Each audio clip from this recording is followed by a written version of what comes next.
S'il vous plaît. Sont dans le monde entier. Parce qu'ils ne vont pas comprendre.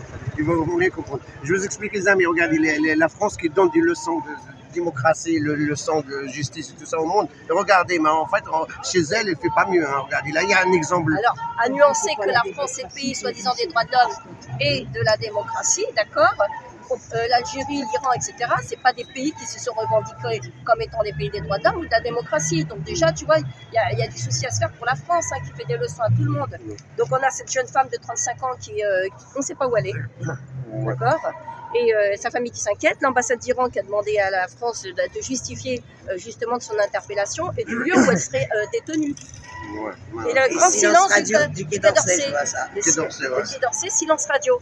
Les mêmes qui donnent des leçons à l'Algérie, hein, et on apprend que Macron a eu des discussions avec le président Tebboune, et qu'a priori ils ont commencé à reprendre des OQTF, et que là il est en discussion sur, comment il s'appelle, Boualem Sansal.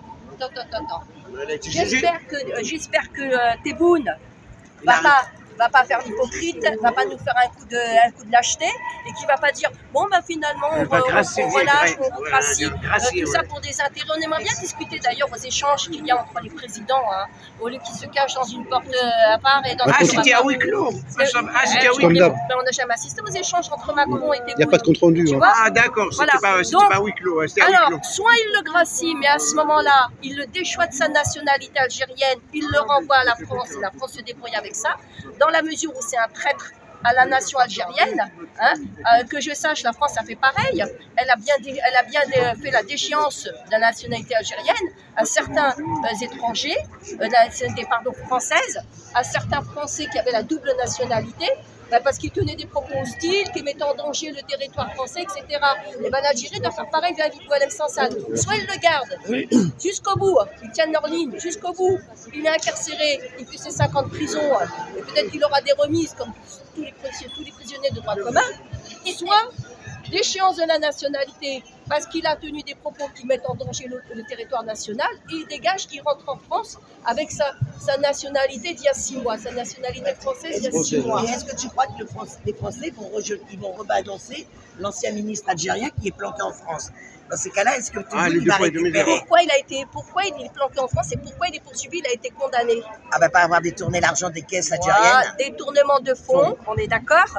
Donc il est condamné, c'était un ancien ministre sous Bouteflika, d'accord? Bouchouard, il s'appelle, Bouchouard.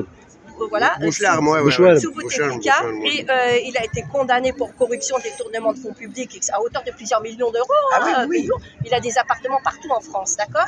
Tout ça sur le dos de l'argent des Algériens. La France refuse de l'extrader, d'accord? Qui donne des leçons à tout le monde, à la terre entière. Sous prétexte qu'il est malade en plus. Hein. Oui, on peut dire, voyons, d'accord? Et donc, il a été condamné. À ce moment-là, la corruption, eux se battent soi-disant contre la corruption ici en France, contre leurs propres politiciens. D'accord. On a bien vu, puisque Marine Le Pen, elle a été condamnée à une peine, elle n'est pas condamnée, mais elle va faire appel, et elle est condamnée à une peine d'inéligibilité pour détournement de fonds publics. Donc eux, ils les condamnent bien, leurs politiciens, d'accord? Donc pourquoi est-ce que quand c'est l'Algérie qui condamne corruption, on les fait pareil en réalité? Ah oui, c'est vrai. Hein. Pourquoi est-ce qu'il n'envoie pas? Pourquoi il n'a pas appliqué sa peine? Surtout que c'est un ministre algérien, c'est même pas un Français. Hein? Ah oui, d'accord.